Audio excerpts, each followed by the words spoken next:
Hi, and welcome to this week's Ask Cornerstone Wealth, where you email your questions into us and we answer them right here on the show. Guys, I've got some great questions this week. Jamie, I'm going to begin with you, and this is from Jordan in Summerlin, and she writes in and says, "Hi, Jamie. On a previous show, you talked about hybrid annuities. What are they, and why are they called hybrid?" So Jordan, this is a very popular question that we've been getting, especially lately since interest rates have gone skyrocket. But hybrid is basically a blend, Jordan, between a fixed annuity and a variable annuity that can go up and down with the market. And so they've taken and they've married both of those concepts into one product. Now, there are some things that you need to kind of be aware of. The first thing is that all annuities have a surrender schedule, right? And so you have to pick the right schedule that you can not have access to all of that money. Typically 10% penalty free is what you can get out of them, but you can choose a 5-year, you can choose a 7-year, and you can choose a 10-year, depending on your financial goals. But the idea is most people want to outpace inflation.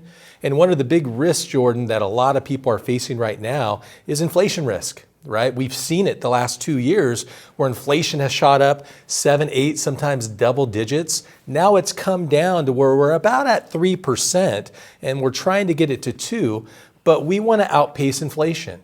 And we typically cannot do that just sitting in a CD. And so the hybrid offers the ability to protect your principal so that if the market ever goes down, you can't lose your principal. But if the market goes up, you get a percentage of those gains. And so that's very important to take a look at your whole portfolio and decide at what point, what money do I want to risk and what money do I want to protect?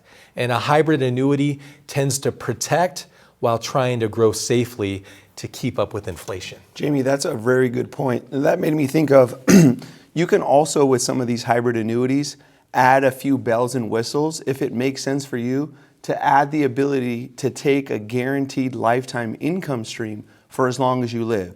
Now, for some people, that's important to them. For other people, it's not as important. So it really depends on the plan that is being tailored for you. But I just wanted to add that in there. I think that what you had said was right on point. And sometimes you can add these features to better your situation. Yeah, that's a great point, Anthony. And Jordan, if you're kind of fee conscious, like a lot of our clients are, most hybrid annuities, especially right now in this environment, have a 0 fee. And so that's important when you're looking at the whole balance of your portfolio and you're trying to make sure that you're not overpaying for the investments you have in them. Great. Anthony, my next question is for you, and it's from Linda in North Las Vegas, and she writes, are you ready for this? "Hi, we have 8 grandchildren between the ages of 3 and 17. We'd like to set up college funds for them. Any thoughts?" Linda, great question. Congratulations on the 8 grandchildren. That's pretty special that you want to put money aside for them. So you have a few options. I don't have time to go over every option, but I'm going to touch on a few right here. One is a 529 plan. This is a savings plan that enables you to grow your money tax-free, and it enables you also to pull the money out tax-free for qualified educational expenses. Now, the amount of money you can put in these plans, the maximum you can put in, it depends on what state you're in, okay? Another option is a college savings account. This is a little bit broader definition on how you can pull money out for higher education. It includes K through 12, but the contribution limits are less than a 529 plan.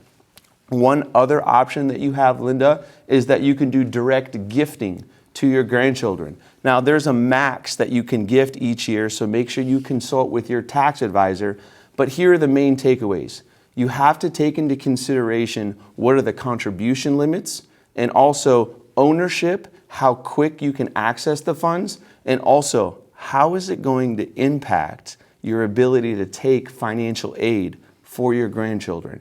So if you take a holistic approach and you consider all those different things, I'm sure we can find the right plan for you. Just call in and we can discuss the different options with you. Anthony, those are all great points. And one of the things that I want to highlight too, and why people like doing those educational plans, is because the money that grows, that's sitting in there compounding for 5, 10, 15 years, when you go to pull that out to use it for education, it's all tax-free, Mark. And so that is really the highlight is I want to be able to put things into an investment that when I go to pull them out for whatever purpose, in this case it's education, I don't have to pay taxes for that. Yeah, never too early to start that, right?